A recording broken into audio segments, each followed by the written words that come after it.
এক রোজার সময় বই রয়েছি বুঝছেন, বিহালে ডাকতেছে মক্তবে ছাত্ররা তোমরা গোসল করে তাড়াতাড়ি আসেন। অনেক ছোট বাচ্চা তো অনেক ভাই আপনি শিহানিলাই কথা বলেন ঠিক কিনা?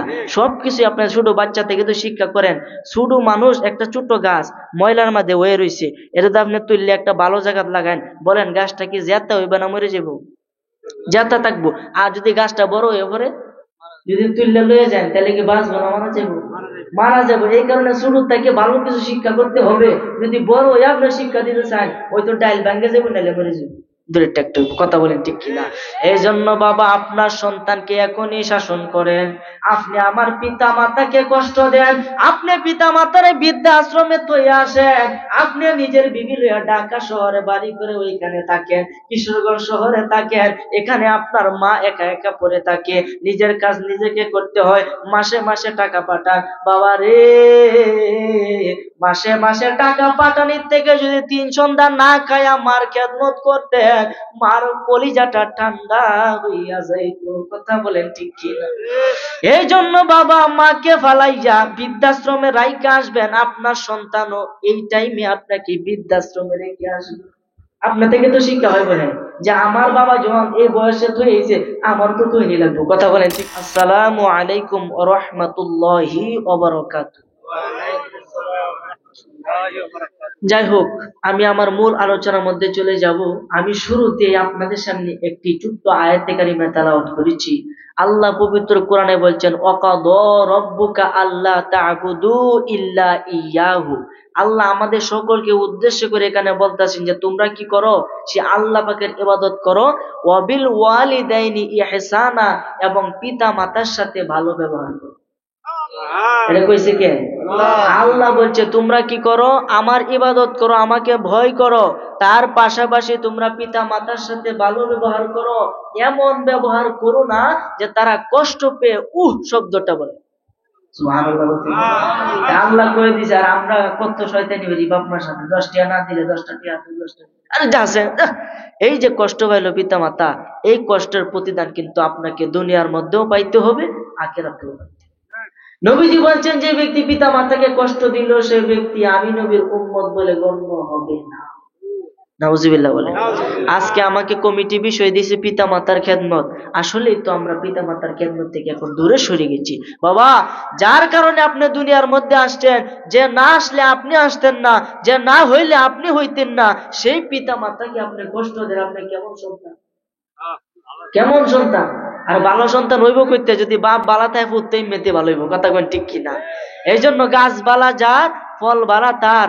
আমের বিচি থেকে আম গাছই হয়, জামের বিচি থেকে জাম গাছই হয়। কলা গাছের মোতা থেকে আম গাছ হবে না, আম গাছের বিচি থেকে কলা গাছ হবে না। যেটা যে লায়ক এটাই হবে। কথা বলেন ঠিক কিনা?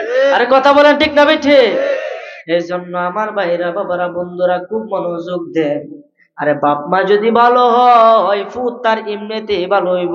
হুজুর এটা আপনি কিভাবে কইলাম? বরফির সাহেবের নাম শুনছেননি? উনি কেমন অলি? ওলি শুধু ওলি না, ওলি ধরো সর্দার। বলেন না সুবহানাল্লাহ। তোমার কাঁধে নবীজির কদম, আরে সমস্ত ওলিদের কাঁধে তোমারই কদম। সুবহানাল্লাহ। আরে প্রমাণ আছে কিতাবেতে, ভাই বোনেরা শুনছনি। আরে প্রমাণ আছে কিতাবেতে, ভাই বোনেরা শুনছনি। বাগদাদে আসেন গো শুয়ে রাব্বানি, বলেন বাগদাদে আসেন গো শুয়ে। আরে ওলিদের ওলি যিনি গাউসুল আজম জিলানি, ওলিদের যিনি গাউসুল আজম, এই বাগদাদে আছেন কুতুবে রাব্বানি, বলেন বাগদাদে আছেন কুতুবে। উনি কেমন উনি? আর কার করতে হয়েছে চিন্তা করছেন?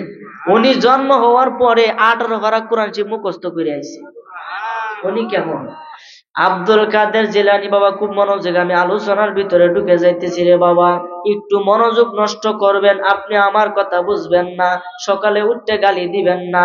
আমি আপনাদেরই সন্তান, কারো ভাই কারো সন্তান, কারো আবার ছোট ভাই কারো বড় ভাই। আমাকে কমা সুন্দর দৃষ্টিতে দেখবেন। হযরতে আব্দুল কাদের জিলানী, মাহবুবে সুবহানী, কুতুবে রাব্বানী, গাউসে সাকালাইন, গাউসে সামদানি, আল হাসাইনি আল হুসাইনি রহমাতুল্লাহ আলাইহি, উনার বয়স যখন মাত্র 4 থেকে 6 বছর। কয় বছর? 4 থেকে 6 বছর। উনার মা উম্মুল খায়ের, মা ফাতেমা, তারে কায়দা হাতের মধ্যে দিছে, দেয়া বলতেছে, যাও বাবা যাও, মক্তবে যাও, গিয়া আমানু হও, ইমানদার হও, নেককার হও, আমলি হও, কোরআন মাজিদ শিক্ষা করো, যাও বাবা যাও, মক্তবে যাও। বলেন না সুবহানাল্লাহ। ছোট বাচ্চারা সকালে হইতে মক্তবে যায় না? মক্তবে কিন্তু ডাহে গতি, দেখছেন? প্রতিদিন কিন্তু মাইকে ডাহে যে মক্তবের ছাত্ররা তোমরা তাড়াতাড়ি আয় পড়ো। কথা কোন ঠিক কিনা?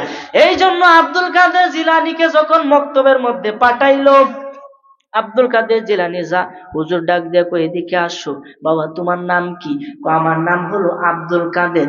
তুমি পড়ো আউযু বিল্লাহি মিনাশ শাইতানির রাজিম, বিসমিল্লাহির রহমানির রহিম। শিক্ষক এই কথা কইছে, আব্দুল কাদের জিলানী এটা শুনে সে পরে সবকটা কি এটা শুনবো, কিন্তু তিনি না, তিনি আউযু বিল্লাহ বিসমিল্লাহ পড়া আলহামদু সূরা ফাতিহা পড়া শুরু করছে। সূরা ফাতিহা পড়ে শেষ করে নাই, আবার বিসমিল্লাহ পড়ে সূরা বাকারা পড়া শুরু করছে। খুদা এক পারা পড়েছে, 2 পারা পড়তেছে। শিক্ষক বলতেছে, আব্দুল কাদের থামো থামো। আব্দুল কাদের ডাক দিয়া কই, হুজুর বাধা দিয়েন না, ভুল হলে কইেন সুবহানাল্লাহ। 1 পারা পড়ছে, হুজুর ভুল হয়েছে, কো না ভুল নাই, পড়ো।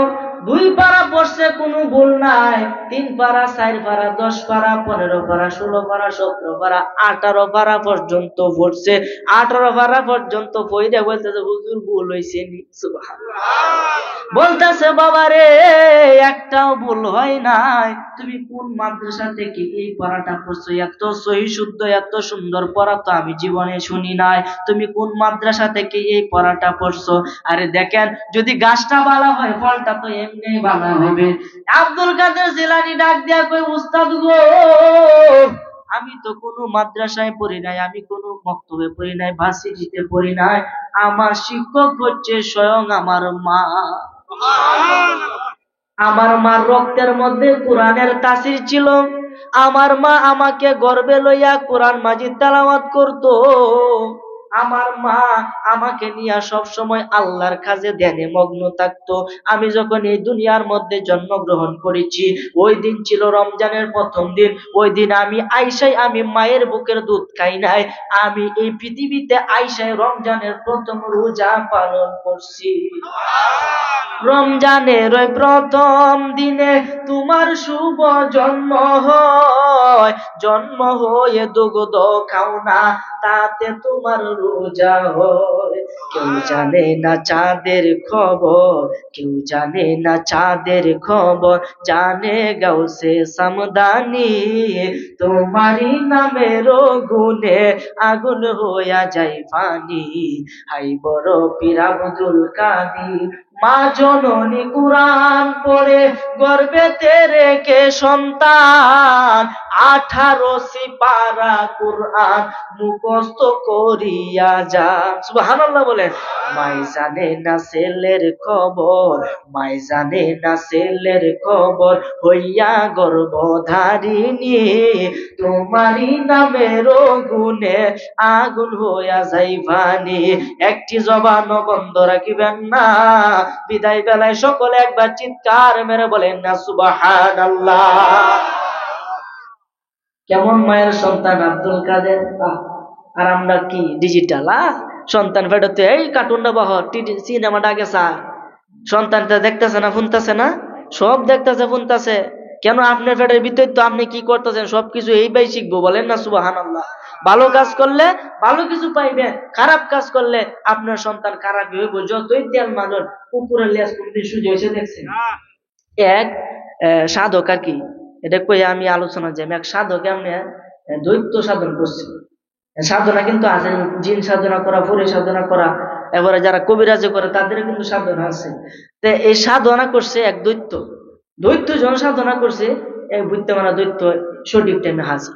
এই বুঝতে আমার দৈত্য যখন হাজির হয়েছে তখন আয় কইতে এবার আমার কাম দেও নাহলে কবর হইরা লাইম। এরা কিন্তু কাম দেওয়ার লাগে, যারা কি সাধনা ঠিক মতন করে কাম দিয়ে নাহলে কবর করে লাইম।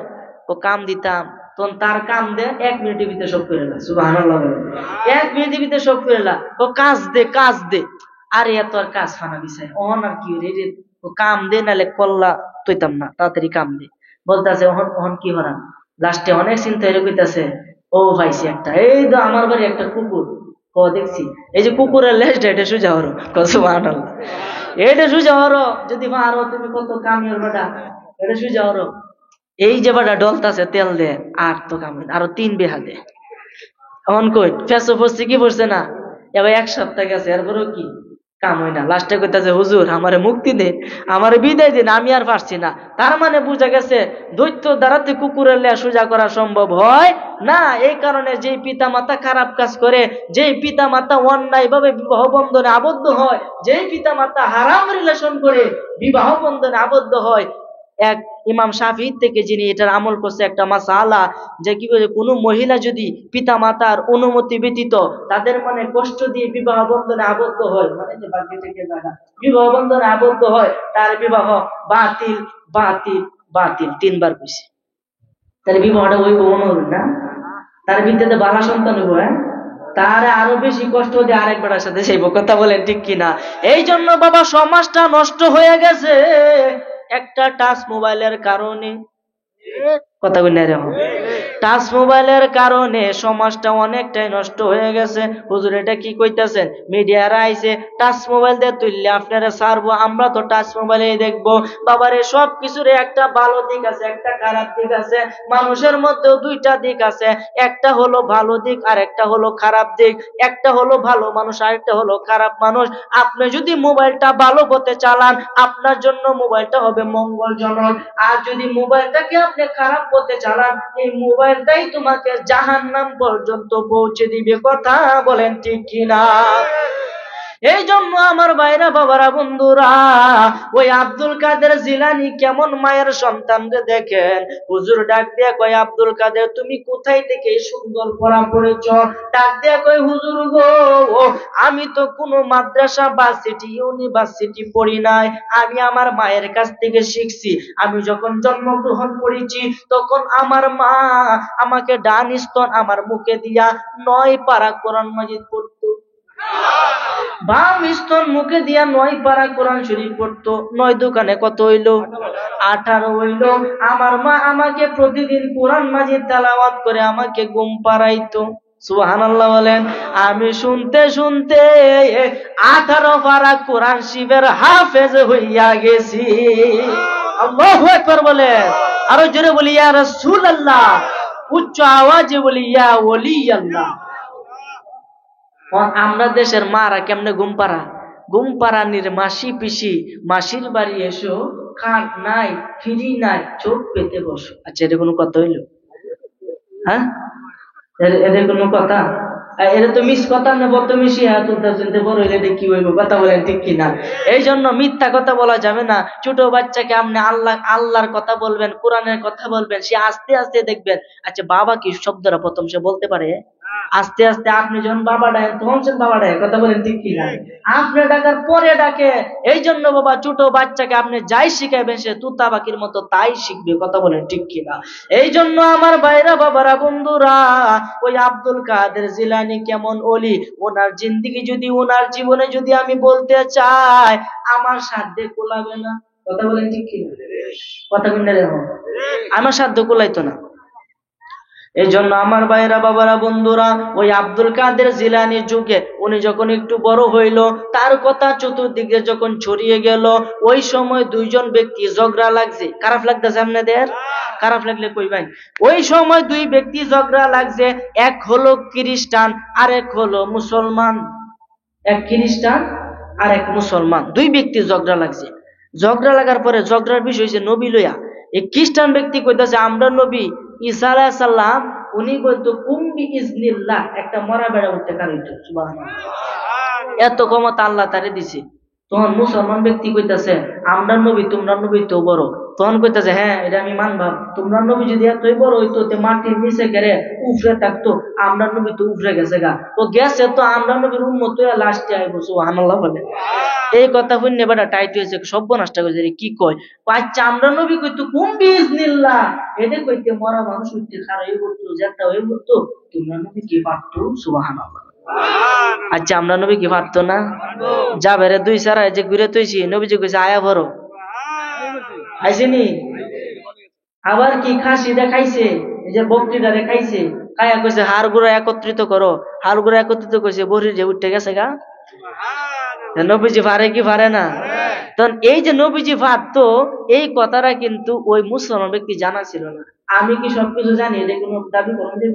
সবকিছু কিন্তু আমিও জানি না, মাদ্রাসার টিচার পর্যন্ত সবকিছু জানে না, তাকে পড়ে আইসা ছাত্রদেরকে পড়াইতে হয়, কথা বলেন ঠিক কিনা? এই জন্য সবকিছু সবার জানা থাকে না। ওই মুসলমান ব্যক্তির জানা ছিল না যে নবীজি কি আসলে মরা মানুষ চিন্তা করতে পারতো কি পারতো না, তখন তো সে আটকায় গেছে। এই মুহূর্তে নবীজি সবকিছুই দেখতাছে, ওই মদিনা থেকে ডাক দিয়া কয় আব্দুল কাদের রে,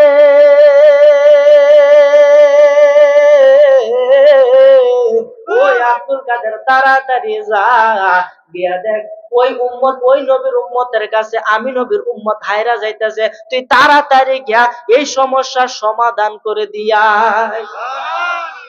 মদিনা থেকে ডাক দিছে, বাগদাদের জমি থেকে শুনছি, কেমন কালেকশন, হ্যাঁ? ওনারাই তো বলি কার করতে কি হয় চিন্তা করেন, বাপ মা ভালো তাহলে প্রতি এমনি ভালো হইব, কথা কই ঠিক কিনা? নবীজি শিখায় গেছেন এশার নামাজের পরে, এশার নামাজের পরে তুমি দেখবা বিছানার মধ্যে গিয়া তোমার ছেলে তোমার মেয়ে ঘরে আছে কিনা। নবীজি শিক্ষা দিছে আগে তুমি ঘুমায় থাকো, তোমার ছেলে ওইদিকে বন্ধু বান্ধবের সাথে আড্ডা দিয়ে 2 আঙ্গুলের ব্যবসা করে, করে কি করে না? আগে 3টে ফুলান আমার স্যারের কথা, 3-4টে ফুলান একসাথে হইলে খেলাধুলার গপ করতো, ভালো মন্দ গপ করতো, 2 এক কানে হইলে বিড়ি টান দেয়, কথা কই না কেরে? আরে কথা কই না কেরে? এরকম ছেলে কিন্তু আছে। কেমন? ওই বাবার যে আদর্শ বাবা শিখাইছে, আদর্শ বাবার ভূত হয়েছে এগুলা। আপনারা মনে কিছু নিন না, যে যারা এগুলা করে তোমরা তওবা করো। যদি বাপ মার মনে কষ্ট দাও, আমি এখানে চ্যালেঞ্জ করে বলে গেলাম, আপনি কখনোই জান্নাতে যাবেন দূরের কথা, গন্ধও পাবেন, গন্ধ হইতো না রে, কি মনে করবেন আপনি? এই কারণে বাপ মা যতই খারাপ হোক, তাদের যদি অন্যায় কোনো আবদার করে এটা রাখা যাবে না, বাকি সব খেদমত তাদের করতে হবে, যতই খারাপ হোক, কথা বলেন ঠিক কি? এই জন্য আমার ভাইরা বাবারা বন্ধুরা, আব্দুল কাদের জিলানী দৌড়িয়ে গেছে, গিয়ে বলতেছে ভাই কি হয়েছে এখানে, ঝগড়াটা কেন, কি বিষয়ে ঝগড়া লাগছো? মুসলমান ব্যক্তি ডাক দিয়ে হুজুর আপনি আইছেন খুব ভালো হয়েছে। ওই ব্যক্তি বলতেছে হেরান নবী কুম্বি ইজনিল্লাহ কইয়া মরা মানুষ জিন্দা করতো, এটার অর্থ হলো আল্লাহর আদেশে উঠো। এটার অর্থ কি? কুম বিইজনিল্লাহ, আল্লাহর আদেশে কি করো? উঠো, জাগ্রত হও আল্লাহর আদেশে। এই কথাটা যখন বলছে, আব্দুল কাদের জিলানী ডাক দিয়া কয় খ্রিস্টান রে, আমি কোন ইমামে আজম না, আমি কোন নবী না, আমার কোন পাওয়ার নাই, আমি হইলাম আমরা নবী হযরতে আহমদ মুস্তাফা মুহাম্মদ মুস্তাফা সাল্লাল্লাহু আলাইহি ওয়াসাল্লামের একজন গোলামের গোলামের গোলামের গোলামের গোলাম। তোমরা নবী কইতো কুম্বি ইজনিল্লাহ, আল্লাহর আদেশে উঠো। আমি আব্দুল কাদের জিলানী যদি বলি কুম্বি ইজনি, আমার আদেশে উঠো, সঙ্গে সঙ্গে মরা মানুষ জেতা হইয়া যাবে। কত বড়, হ্যাঁ? আই বড় পীর আব্দুল কাদের আউলিয়ার শিরোমণি, আমার কি আর সাধ্য আছে, আমার কি আর সাধ্য আছে গাইতে পীরের জীবনী। আই বড় পীর আব্দুল কাদের আউলিয়ার শিরোমণি, আই বড় পীর আব্দুল কাদের আউলিয়ার শিরোমণি। জিলান দেশে জন্ম তোমার আউলিয়ার সরদার, তোমার সাথে এই জগতে তুলনা কাহার, দয়ার তুলনা কাহার। তোমার কাছে ধনের পাহাড়, তোমার কাছে ধনের পাহাড়, তোমার কাছে ধনের পাহাড়, তুমি মারফতের খনি। আই বড় পীর আব্দুল কাদের আউলিয়ার শিরোমণি, আই বড় পীর আব্দুল কাদের আউলিয়ার শিরোমণি। শিশুকালে মাদ্রাসাতে কেরামতি দেখিয়া আলেমগণে বায়াত হইল তোমার হাতে ধরিয়া। সুবহানাল্লাহ। মায়ের পেটে তাই কাপিরে শোনাই তাওহীদের বাণী, আই বড় পীর আব্দুল কাদের আউলিয়ার শিরোমণি, আই বড় পীর আব্দুল কাদের আউলিয়ার শিরোমণি। ওই বুরহানের ওই ছেলের মাংস একত্রিত করিয়া জীবিত করিয়াছিলেন চোখের ইশারা দিয়া, চোখের ইশারা দিয়া। বলেন না সুবহানাল্লাহ। মরা মানুষ জিন্দা হইল, মরা মানুষ জিন্দা হইল তোমার মধুর ডাক শুনি, আই বড় পীর আব্দুল কাদের আউলিয়ার শিরোমণি, আই বড় পীর আব্দুল কাদের আউলিয়ার শিরোমণি। বলেন না সুবহানাল্লাহ। উনি কেমন জাতের ওলি ছিলেন রে বাবা? বলতেছে আমি আব্দুল কাদের জিলানী যদি বলি কুম্বি ইজনি, আমার আদেশে উঠো, সঙ্গে সঙ্গে মরা মানুষ জিন্দা হইয়া যাবে। ওই খ্রিস্টান ব্যক্তি ডাক দেখ, ওই হুজুর কথাটা আমি মানলাম না। কথাটা আমি এটা কি করে, কোন কথা হইলো? আপনার আদেশে উঠবো একটা, আমার আপনি কি আর ক্ষমতা রয়েছে? একটা প্রমাণ দিই। ও প্রমাণ চাও তাইও যায়। এই খ্রিস্টান ব্যক্তি লয়ে গেছে 1400 বছরের পুরনো একটা কয়বর। কয়বরটা হচ্ছে 13 হাত লম্বা। 13 হাত লম্বা কয়বর। তাহলে কোন যুগে চিন্তা করছেন? এই অনেক পুরানা যুগের একটা লাশ। এই লাশটা যদি পারুন এনে একটা কবর গ্যা দেয়া সমান হয়ে রয়েছে, কেন কোন কয়বর আছে রে? এনে একটা কয়বর আছে। তুমি কেমনে জানো? আমার দাদার পর দাদা আমার বাপের তো করে গেছি, আমার বাবে আমার থেকে কইছি, এই কারণে বলছি এখানে একটা কবর আছে। আপনি যদি বেডার বেডা হন এটা তুলে দেখায়। বলেন না সুবহানাল্লাহ। কবরটার মধ্যে ডান হাতটা রাখলো, সুবহানাল্লাহ বলেন। কবরটার মধ্যে ডান হাতটা রাখলো, রাইকা বলতেছে কুম্বি ইজনি, ওই মৃত ব্যক্তি রে, আমি আব্দুল কাদের তোকে আদেশ করলাম তুই উঠতে কারইয়া পড়। সঙ্গে সঙ্গে 13 হাত লম্বা লোক কবর উঠতে কারণ। এই বেড়া দেখে ধরাই হচ্ছে সর্বনাশটা করছে। আমি কার সাথে বেয়াদবি হুজুর, আমার এখনই কালমা পরে মুসলমান বানাই। সুবহানাল্লাহ। তখন ওই ব্যক্তি মুসলমান হয়েছে। তখন আব্দুল কাদের জিলানী একটা ফেসন করছে। কি ফেসন? তাকায় দেখে যে লোকটারে কয়বর থেকে তুলছে, এই লোকটার মাথা থেকে লইয়া নাভি পর্যন্ত জান্নাতি পোশাক দ্বারা আবৃত, এবং নাভি থেকে পায়ের ঘন্টার নিচ হাঁটুর নিচ পর্যন্ত, ঘন্টার উপরে পর্যন্ত জাহান্নামের আগুনে জ্বলতে জ্বলতে জ্বলতে জ্বলতে সারকার হয়ে গেছে। নাউজুবিল্লাহ। এক ব্যক্তির দুই রকম অবস্থা। এখন কি হবে রে বাবা? এক ব্যক্তির দুই রকম অবস্থা। আব্দুল কাদের জিলানীর পায়ের মধ্যে লোকটা ভরে গেছে, হুজুর গো, আল্লাহ হয়তো আমার প্রতি দয়া করছে, মেহেরবানি করিয়া আমার আর কয়বরে ভিতরে ঢুকাইয়েন না। কবরের আযাব রে এত কঠিন, হুজুর মেহেরবানি করিয়া আমাকে কয়বর দিয়েন না। এই কবরে যাওয়ার লোক কি না কোনটা? চিন্তা করে দেখো না কবরে কি যাইবা না, চিন্তা করে দেখো না কবরে কি যাইবা না। যেই কবরে ঈমান ছাড়া সঙ্গে কিছু যাইবে না, যেই কবরে আমল ছাড়া সঙ্গে কিছু যাইবে না। চিন্তা করে দেখো না কবরে কি যাইবা না, চিন্তা করে কবরে কি। এই দুনিয়ার সবই পর, কবর তোমার আসল ঘর। কেমনে সে ঠাই থাকিবি পরে শুধুই মাটির বিছানা, ওরে কেমনে সে ঠাই রইবি পরে শুধুই মাটির বিছানা। চিন্তা করে দেখো না কবরে কি যাইবা না, চিন্তা করে দেখো না। আজান কানে শুনিয়া কেমনে তাকো ঘুমায়া, কবরের আযাবের কথা একটু স্মরণ করো না। ওরে কবরের আযাবের কথা একটু স্মরণ করো না, চিন্তা করে দেখো না কবরে কি যাইবা না, চিন্তা করে কবরে কি যেতে হবে কি হবে না। এমন একজন লোক হাত তুলে দিয়ে আনছে, হুজুর আমি যেতাম না। এই যে একজন তুলছে, এলা যাইতো না, বুঝছে না নতুন। তা যাই হোক, এই আচ্ছা আপনি যদি না যেতেন চান আপনি রেখে যাওয়ার লাগতো না? কোনটা কোন? এটা এমন একটা জায়গা আপনার ইচ্ছা নাই, পৃথিবীর কোনো মানুষের ইচ্ছা নাই ওই দেশে যাইতো, কিন্তু বাধ্য হয়ে তাকে যেতেই হবে। একটা অসুখ হলে কত ওষুধ খাই, অসুখ থেকে বাঁচার জন্য কত কিছু করি, কিন্তু মৃত্যুর হাত থেকে আপনি কি কখনো বাঁচতে পারবে না।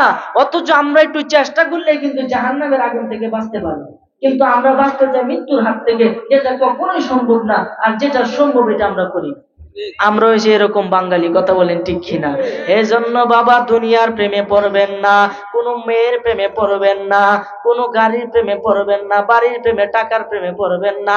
আল্লাহ এবং রাসূলের জন্য আপনার জীবনটাকে উৎসর্গ করে দেন, দেখবেন সমস্ত পৃথিবী আপনার পায়ের নিচে আইসা যাবে।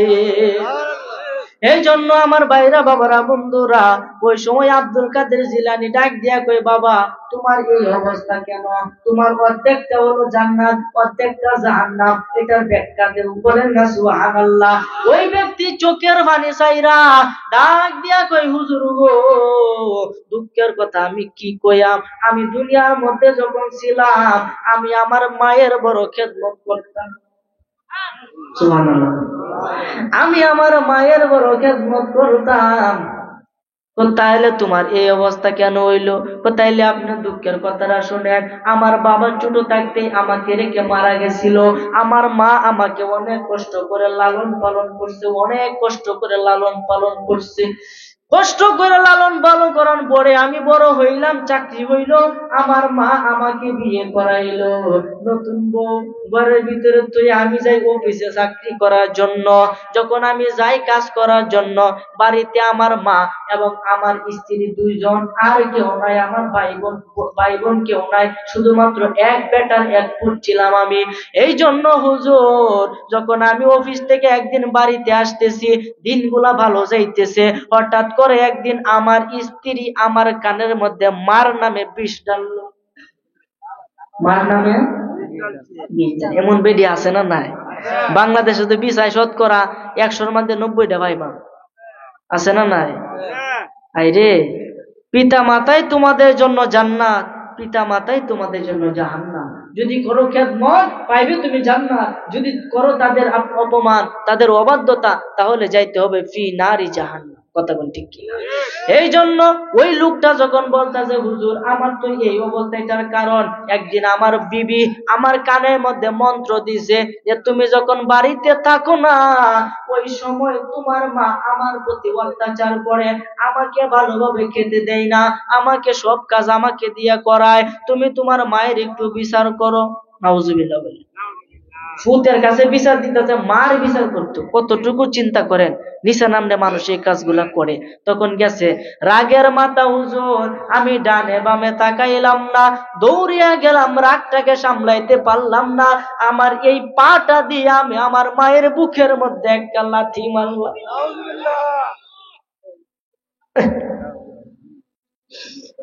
এই পা দিয়ে আমি আমার মায়ের বুকের মধ্যে লাথি মারলাম। হুজুর আমার মায়ের চোখ বেয়ে বেয়ে পানি পড়তেছে।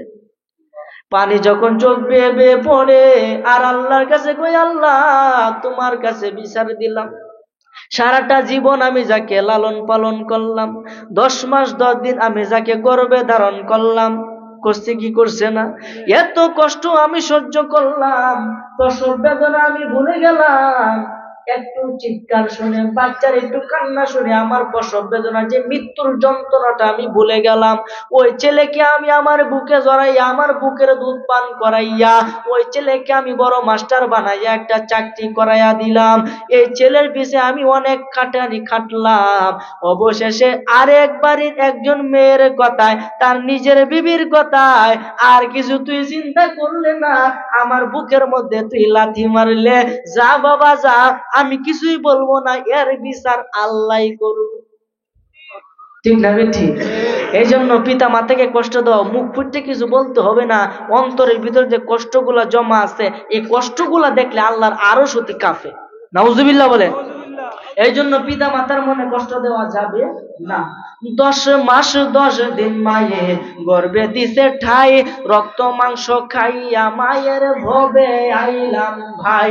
ভূমিষ্ঠ হইয়া আমি উঠিলাম কান্দিয়া, শান্ত করিল মায়ের বুকের দুধ দিয়া। আরে মায়ের প্রসবের কালে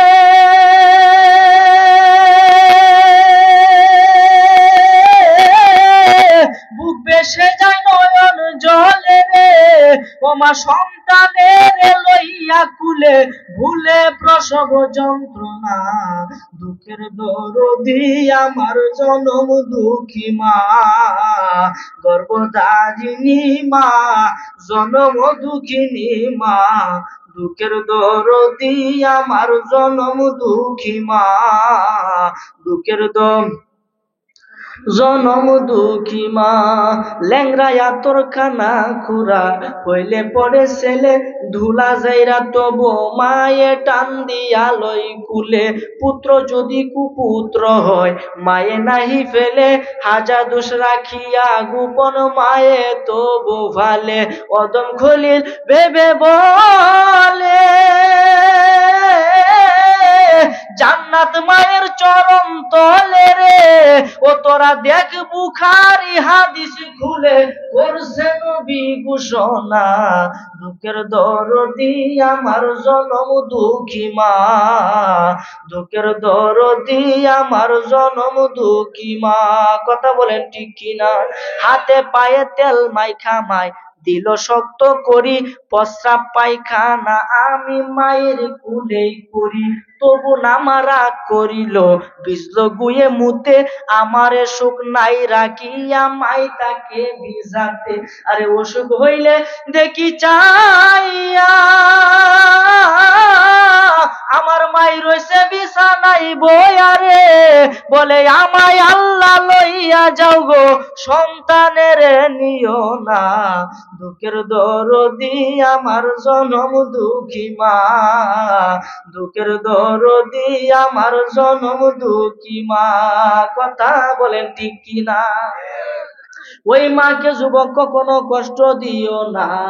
ওই মাকে যদি কষ্ট দাও আল্লাহর আরশ কাঁপে। তোমার জীবনটাকে তুমি নিজের হাতে ধ্বংস করিও না রে যুবক।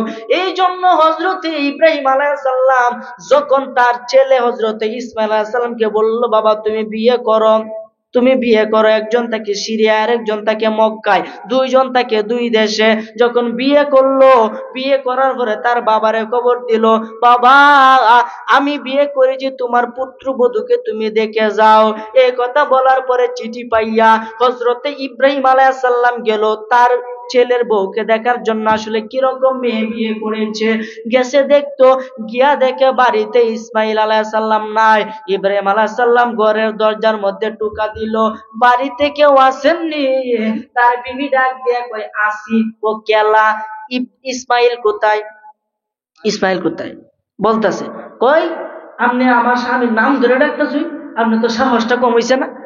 অথচ কিন্তু তার বাবা, চিন্তা করেন, ইব্রাহিম আলাইহিস সালাম ডাকে, এই আপনি অত বড় সাহস আছে পর্যন্ত আমার স্বামীরে কেউ নাম ধরে বলে নাই, আপনি নাম ধরে আপনি কেলা?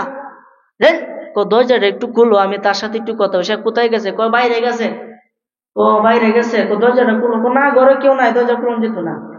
চিন্তা করেন, চিন্তা করেন। আমরা হযরতে ইসমাঈল আলাইহিস সালামের নিজের স্ত্রী, ইব্রাহিম আলাইহিস সালাম গেছে দেখতো, তারা দূর দূর করে তাড়ায় দিছে।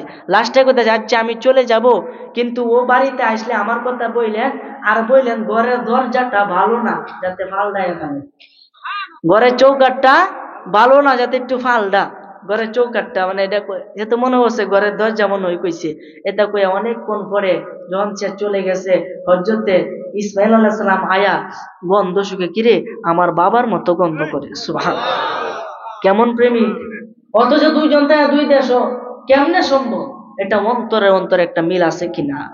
আছে। হযরত ইসমাইল আলাইহিস সালাম ঘরের ভিতরে কই কই বিবি দরজা খুলো।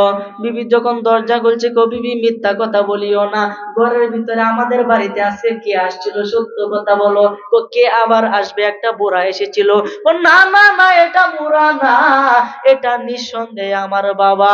বিবি রে, যদি সত্য কথা না কও তোমার কল্লা তৈতাম না, তুমি সত্য কথা কয়াও। আমার বাবা তোমারে কি কইয়া গেছে? তো বেশি কিছু কইছে না, কইছে ঘরে চৌকাটটা বদলাইতা। ডাক দিয়া কয় বিবি রে, ঘরে চৌকাট কইছে না, কইছে পরে বদলাইতাম, তোর ব্যবহার ভালো না। কথা বলেন ঠিক কিনা? পরে দেখছে তালা শেষ। বাবার কথাই তো এখানে শ্রেষ্ঠ, কারণ যে বাবার সাথে বিয়াদবি করে সে তো বউ ওরা যোগ্যই না। কথা বলেন ঠিক কিনা? এই জন্য মহিলাদেরকে আমি সাবধান করে দেই, জীবনে কখনো নিজের পিতা মাতার সাথে তো বিয়াদবি করো নাই, শ্বশুর শাশুড়ির সাথে বিয়াদবি করা যাবে না। কারণ তুমি তোমার বাড়ি থেকে 1 বছর সারা জীবনের জন্য ওনার বাড়িতে, তার সাথে তুমি বিয়াদবি করো, 2 নাম্বার কাজ করো, তোমার জিহ্বার আল্লাহ জাহান্নামের কিঞ্চিত দিয়ে কাটবে। ঠিক না বেটি? এই জন্য মহিলারা সাবধান হইয়া যাও। নবীজি বলছেন তোমরা বেশি পরিমাণে জাহান্নামে যাবে, আবার বেশি পরিমাণে জান্নাতেও যাবে। যে করবে ভালো কাজ সে পাবে জান্নাত, যে করবে খারাপ কাজ সে পাবে জাহান্নাম। কথা বলেন ঠিক কিনা? এই জন্য আব্দুল কাদের জিলানী যখন ডাক দিয়া কয় তোমার এই অবস্থা কেন হইল একটু আমাকে বলো। আমি আমার বিবির কথা শুনে মায়ের বুকের মধ্যে পা দিয়ে লাথি মারছিলাম, এই জন্য আজকে আমার এই পায়ের মধ্যে আগুন জ্বলে। আর আমি যে আগে আমার মায়ের খেদমত করতাম, মা আমার জন্য দোয়া করত, এই জন্য আল্লাহ মাথা থেকে নাভি পর্যন্ত জান্নাতি পোশাক দিছে। আর এই ঠ্যাং দিয়ে যখন আমি লাথি দিছি, এই কারণে পুরাটাই জাহান্নামের আগুনে জ্বলে। তার মানে শাস্তি কি পাইতাছে না? পাইতাছে। তখন হুজুর আমারে মেহেরবানি করে আদি কইবর আমারে দিনটাছে কো কেরে কো আমার এর ভিতরে ভীষণ আজা, কো তোমার মায়ের কবর কোনটা? কো আমার পাশেরটায়। ডাক দিয়ে কইছে কুম্বিজনি তুমি উঠো। উঠছে, উঠতে দিয়ে ছেলের এই অবস্থা। ও বলতেছে মা দেখো তোমার ছেলে আজকে এই 1450 বছর ধরে 1700 বছর ধরে আগুনের ভিতরে জ্বলতেছে, তুমি একটু দয়া করে তাই ক্ষমা করে দিও। ডাক দিয়া কই হুজুর আপনার কাছে মাফও চাই, দোয়াও চাই, আমি যদি মইরেও যাই আমি ছেলেকে ক্ষমা করব না। আব্দুল কাদের জিলানী ডাক দিয়া কই তুমি তো মইরেই গেছো, আর কি মরবা, তুমি তারে মাফ করে দাও। না হুজুর আমি তাকে মাফ করব না। তখন আব্দুল কাদের জিলানী তার রুহানিয়ত, তার ভিতরে বেলায়েতের নজর দিয়া ওই ব্যক্তির দিকে তাকাইলো, সঙ্গে সঙ্গে ব্যক্তির পুরাটা দেহের মধ্যে আগুন জ্বলা গেছে। পুরাটা দেহে আগুন। সে চিৎকার করতেছে, মা মা করে চিৎকার করতেছে। আচ্ছা আপনারাই বলেন, সন্তান যতই অপরাধী হোক, যদি মাকে একবার মা করে ডাক দেয়, ভুলটা স্বীকার করে, মা কি কষ্ট দুঃখ মনের ভিতরে রাখে? সবকিছু বইলা ডাক দেয় কই আল্লাহ আমি আমার মাকে ক্ষমা করে দিলাম, আমি আমার ছেলেকে ক্ষমা করে দিলাম, আল্লাহ তুমিও ক্ষমা করে দেও। সঙ্গে সঙ্গে ছেলে সম্পূর্ণ আগুন নিভা গেল রে ভাই। সুবহানাল্লাহ। সম্পূর্ণ মায়ের দোয়া সন্তান আল্লাহর ওলি হয়, মায়ের দোয়া সন্তান কি হয়? জাহান্নামে যায়। কথা কোন ঠিক কিনা? এর বাস্তব প্রমাণ বাইজিদ বুস্তামি। আপনারা সকলে জানেন, একদিন বাইজিদ বুস্তামি মা কইতেছে বাবা একটু পানি দিবা আমাদের রাত্রে। গিয়া দেয় পানি নাই, অন পানি আনতো যাওয়ার লাগে একটু দূরাই গেছে পানি আনতো, আইনে দেয় মা ঘুমায় পড়ছে। ওন মারে যে ডাক দে আম্মা উঠো পানি আনছি, বেয়াদবি হইতো না কাঁচা গুন্ডা। সে কি করলো, মায়ের মাথার কাছে পানির গ্লাস নিয়ে দাঁড়ায়া থাকলো। দাঁড়ায়া থাকতে থাকতে থাকতে থাকতে 1 ঘন্টা মা উঠে না, 2 ঘন্টা উঠে না, 3 ঘন্টা, 4 ঘন্টা, 5 ঘন্টা, এইভাবে ঘুমাইতে ঘুমাইতে ফজরের আজানের সময় মা ঘুম থেকে উঠছে। ওইটা দেখে মাথার পাশে দাঁড়ায় রয়েছে তার ছেলে ভাইজি। ডাক দিয়ে কই বাবা ভাইজি তুমি এখানে কেন দাঁড়ায় আছো? মা মা গো তুমি আমার কাছে যখন পানি চাইছিলা, গিয়া দেখি ঘরে পানি নাই, ওর দূর থেকে পানি আইনা দেখি তুমি ঘুমায় গেছো। ডাক দেই নাই যদি বেয়াদবি হয়, এই জন্য পানি নিয়ে দাঁড়ায় আছি, যদি ঘুমার থেকে ওইটা পানি চাও আমি যাতে দিতে আমার দেরি না হয়। এই জন্য খাড়া রয়েছি। মা চোখের পানি ফালাইয়া নামাজের মুসল্লার মধ্যে বৈশা আল্লাহর কাছে বলে মাওলা আমার ছেলে আজকে আমার খেদমত করে আমার মনটাকে খুশি করে দিয়েছে। আল্লাহ আমার ছেলেরে তুমি তোমার ওলি হিসাবে কবুল করে নাও। বাইজিদ বুঝতে আল্লাহর ওলি হয়ে গেছে। সুবহানাল্লাহ বলতেন না? এই জন্য আমার ভাইরা বাবারা বন্ধুরা, আমার আলোচনা একেবারে শেষ প্রান্তে চলে এসেছি। আমি আর আলোচনা দীর্ঘায়িত করবো না, জানি আপনাদের অনেকের খারাপ লাগতেছে। আরে আর শেষে কিন্তু তামারও কাছে কেউ জানি না যে বিরিয়ানি কবর হইব খাইবেন, বাড়িতেও নিবেন, ধরার লাগলে এক মুষ্টি রে খাইবেন, এরপরে তাবারুক বললে খাইবেন, রোগের উসিলা ধরে খাইবেন। রোগ গুলা থেকে মুক্ত কে করবে? কথা না কে করবে? সর্বশেষ আপনাদের কাছে একটা গোপনীয় একটা আমল হয়ে যায়, যেটাকে যুবকরা এটার মধ্যে জর্জরিত, এটা কেউ ভাড়া সমাধান করতো। আমি যাদেরকে দিয়েছি আজও পর্যন্ত তাদের এই সমস্যাটা আর হয় নাই, আলহামদুলিল্লাহ বলে। স্বপ্ন দোষ হয় কি হয় না? কথা বল না কেন?